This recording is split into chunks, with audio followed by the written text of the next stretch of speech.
Welcome to chess, ladies and gentlemen. I was having my Grease Danny Zuko look rolling. But yes, as you guys probably know, we have the World Rapid and Blitz Championship going on right now. So I got the round one game for you between Pranav, Venkatesh, and Wesley. So, as always. So all of my people that are coming from the Philippines, I will say maraming salamat. Anybody who is coming up from a section of India where they speak Kannada, I will say Yavada. Anybody else from around the world, I appreciate it very much. But if you guys are ready to go, let's take a look and see what we have for this game. All right, man, so we got the move E4. We got C5, so we got a Sicilian defense on the board. We got knight to F3. Now, you can see many different Sicilian defenses. Variations, but this actual variation right here is probably going to be about 92% of what you will see. So if you are playing black and you play against the Sicilian, it is always going to be best for you to make sure that you know what you're doing against knight to F3 on move number 2. So we do have the move D6, and we do see bishop B5 check, which is kind of being trendy these days. I mean, almost always you're going to see a D4, and then pawn takes, knight takes, probably knight to F6, knight C3, and then we have the knight or variation. It's going to be one of the heavily played ones, but, you know, people are kind of deciding, they say, hey, man, I want to go ahead and throw a check in there, get development rolling, and then we do see that. And this is known as the Canal attack. Like I always tell you guys, this kind of looks like it's a canal heading to the king, so that might be why they call it that. I'm not sure. We do see knight to D7 blocking. You're basically asking white, hey, man, you know what I'm saying? What are you trying to do with your bishop? Do you want to trade for my knight, or do you want to try to retreat? We do see castles by white. We got the move A6. And like I said, this is kind of a critical point. Do you want to trade the bishop for the knight, or do you want to just retreat it? It's a little bit passive to just retreat it. So kind of trying to keep the momentum flowing. We do see bishop taking D7 with check, bishop taking D7. And then we do see the move C3. One of the ideas about playing a Sicilian is to try to trade a wing pawn for a center pawn. So when you see white doing C3, it's basically kind of employing the same idea. You want to go C3 and D4, and then pawn takes, and pretty much everything is, for the most part, even. You have brought a wing pawn into the center of the board. So like I said, C3, E6, we got the move D4, knight goes to E7, and one of the major things that you do, like whenever we come back in this position right here, whenever you do see the move D6 played, one of the reasons that D6 is played is to prevent a knight from jumping into E5. A knight on E5 and bishop to B5 check together is very, very damaging to black, so they usually try to prevent it with the move D6. So fast forwarding to what we had in the game, we do see this move knight to E7. And you do have an opportunity in this position to kind of undo what black is trying to do with this D6 pawn. So we do see pawn taking C5, and then we see pawn taking C5, and then we see the immediate knight to E5, and we are definitely going after this bishop. Not only are we going to trade a knight for a bishop, but we're trying to see if we can inconvenience this king and draw it out into the center. So we do see knight going to G6, trying to defend the situation. We do see knight taking D7, queen taking D7, and then we see the novelty of the game, which is not what I said.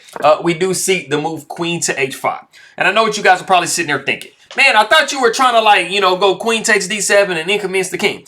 That was actually the best move in the position. I'm not sure what Pranav is doing in this particular situation. You know, I think maybe his idea is to kind of clear the queen and then go maybe like a rook to D1. And kind of hit the queen that way. But like I said, it was definitely much better after the queen took here to go queen taking and then king taking. It's not like it was completely winning, but, you know, you have drawn the king out and you are wanting to push, like, let's say F4 and start to kind of, you know, inconvenience this knight a little bit and get fully developed and everything. But like I said, we did not see that. After queen went to H5, we just simply see the queen stepping away. So it kind of seems that both players, they kind of had the same ideas going in this situation. You know, the rook to D1 was going to be coming at some point. So queen to C6 does hit E4. We got knight to D2. We got bishop to E7. We see the move rook to E1. Obviously, if you're going to move the knight to F3, you don't want to hang your E4 pawn in the process. So we got rook to E1. We got castles by black. We got knight to F3. Rook F goes to D8. And then we do see the move queen to G4. And I mean, Pranav is basically saying, man, I want to go h4. I want to go h5.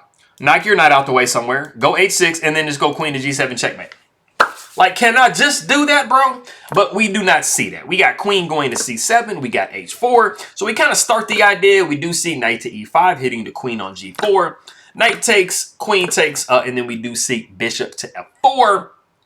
And black is pretty much just defending like, hey, bro, you know what? Like, I don't really care about any of this little, you know, like checkmate stuff you're trying to set up. You know, I'm just going to simply defend, which Wesley so was good at. We do see queen to f6. We got h5 because Pranav was like, I'm all in, homie. Like, I'm going to try to get this checkmate, bro. We do see rook to d3. We got rook a to d1, rook a to d8. We got rook taking, rook taking. We do see bishop dropping back to e6. And then we do see the move h6 by Wesley. So, and Pranav is probably kind of like, okay. Well, I tried, but I didn't succeed. So maybe I'll try something else in the future. We do see the move g3. We got c4. Kind of locking that rook in there. And something you guys should notice from the black side is this rook is sitting on a light square. And that is, you know, a safer square considering that white does have a dark square bishop. So it is no coincidence. So the rook looks like it pretty much can live on d3 forever. We do see king to g2. We got the move b5. We see rook up to e2. King goes to h7. And then we actually have the move f4. And I mean, this is kind of a sneaky move. I'm not going to even lie. So we have actually reached a point. What is Pranav trying to do with this move f4 right here? And what does black need to recognize that they're trying to do, and what does black need to do in response? So if you want to try to pause the video and guess what black should do here, go ahead and do so.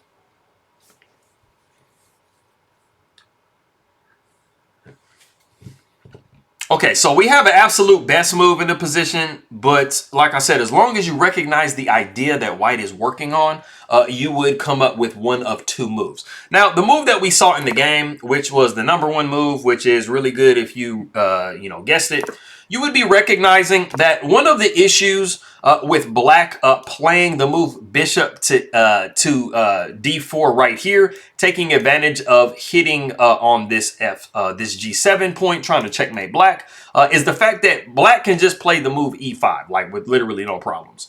So the move f4 is preparing that idea. And now if you do see bishop to d4, e5 does not work because you just simply have bishop going to taking e5, and you have renewed the threat of checkmate. So black has to recognize what white just got done trying to threaten, and bishop to f8 is the absolute top move. But playing e5 in this position also does work because obviously you can't put your bishop on d4 now. You're going to have to maybe take and stuff like that. So, but you have some defense in this specific position here. But like I said, we did see the move bishop to f8. So if you guessed bishop f8 or e5, you would be absolutely correct. And you are sharp because you recognized that white was just trying to simply checkmate black, right? So we do see bishop to d4 in this position here, but we got basically black making sure that they defend correctly. You just simply move out the way. You got bishop f8 protecting g7, so everything is good. We do see the move a3. We got the move a5. We see king sliding over to h2, and we have actually a pretty interesting idea that Wesley so employs here, and it is the move b4. Now, it might not look like a whole lot, but one of the things you are focusing on as black is the fact that this bishop is held by this pawn right here, but there is a way to undermine it. So looking at, I'll flip the board real quick. Looking at this situation, usually when you see a piece, it's tethered by a pawn.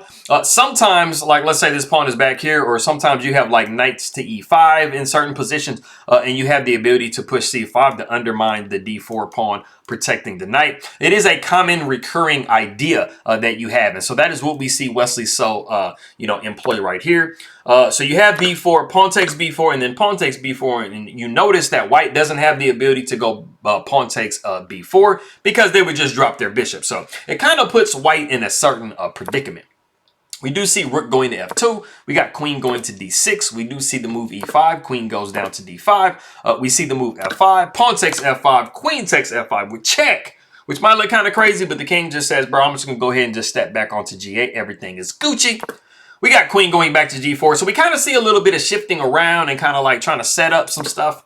So we do see b3. Queen goes down. We got bishop e7. We got the queen going back. Queen goes to e6. We don't particularly want to trade. It's not the absolute end of the world, but it's not the most favorable to trade in this position. It kind of locks everything up. One of the things that you want to notice too is the fact that this bishop is kind of biting on this pawn. So you really don't want to take on e6 and create a situation where you have blocked pawns and then it makes your bishop kind of bad. So it is not as favorable to trade in that specific situation. So we got queen going over, we got bishop going back, queen going down, queen going up, we got queen going back to g4. The queen goes to g5, and it is a situation right here where it is different if you trade here. Like I said, you don't want to create a situation where you have a blocked pawn chain right here and the bishop is bad, but trading on g5 actually is not as bad as it would have been on e6. So we do see queen taking, the pawn taking, we got king going up to h3, bishop going to e7, we got king to g4, we got the rook down, we got bishop e3, we got rook to e1, bishop takes on g5, which might kind of seem like I'm winning the pawn, but we just are going to be winning that pawn back as black. So after the king takes, we do see rook taking, and everything is still fairly even. King goes to g4. We got the move f6. Rook slides over to d2. Notice that black is really trying to make sure that they hold this pawn. If black gets up under and eliminates this pawn is very close to queening. So if you're going to get into that situation, you do want to make sure that you are in a specific position. And most likely you have won this pawn also, and it's just pretty much kind of trades. We got rook to d2, king to h7. We got king over to h4, rook to e4, check. We do see the move g4. We got f5. The king goes up to g5. And if rook takes here, we're going to be seeing king taking. And we have just traded everything. So we see pawn taking g4. The king goes over to f5. And now the something has to give with the rook. The rook backs up. We got queen. They got king taking the pawn. The rook goes over to g1 with check. The king slides over. We see rook going to b1. And like I said, you do want to make sure that you're in a very specific situation. If you give up this pawn, you do not want to give up the pawn and then give black connected pawns. And this pawn is very close to queening. So we do see king to g4, rook back to g1 with check. The king goes over again. And we see a somewhat of a repeated position. The rook goes up to d4. And like I said, because the rook did go to c1, you have actually kind of have an extra tempo to use. So that is why we see, we see Pranav going ahead with the idea of capturing b4 or c4. Rook b1, rook c4, rook takes on b2, and then we do see rook to b4. And as long as we have a situation where this rook is not going to get checked from a distance and this pawn is on b2, then we are all good. So we do see rook going to b1. We got king to g3. We got king to h6. We got the move c4. King takes on h5. And so basically what Pranav is going to do is he's going to try to deflect this rook away from protecting this pawn and basically just kind of trade these two pawns on the queen side. And it will be a little bit easier in game to play with pawns a pawn just being on one side of the board. So we do see g5. We see the move c6. We got b2. We got c7. And now something has to give because white is one move away from queening. We get rook going to g1 with check. The king goes down to h2. And in this specific situation, usually you have, if you didn't have this pawn, let's say, in the position, right? This would be a winning idea as black because you have checked and you are going to be forcing the promotion of this pawn. So you would be forcing white to give up their rook, but they don't really care about that in this position because after they do that, they're just going to be getting a queen and it's going to be a queen versus a rook. Giving you guys an example, after king went to h2, if you do have a situation like this, you would be taking here, and you would be getting a queen. But it's crazy because it's still kind of a draw. So, I mean, that's for another day. But like I said, we did see this position here with king to h2. We got rook going back over to c1, trying to counterattack. We got the rook taking. We got rook taking, and we have an endgame where black does have a pawn, but a lot of times when you have like bishop endgames or rook endgames and you just have a single pawn, there's a high chance that is going to be a draw. It's not always, and it really kind of depends on how your opponent plays, but that is what we're getting into here. We got king over to g2, king to h4, rook to a2, we got g4, and then we have rook to b2, and we have a draw by agreement. Now, I think some of you guys might be sitting there looking at the position like, okay, wait a minute. It kind of looks like black is winning, right? It looks like black has an extra pawn. They're going to be able to force that pawn forward. Well, the problem is White needs to make sure that they keep distance with their rook so that they always have checks from a distance available. And there really is no good way to force the situation. Because as soon as you push this pawn, you are going to be looking at a check because this is what is covering the king momentarily. And you don't really want to step back.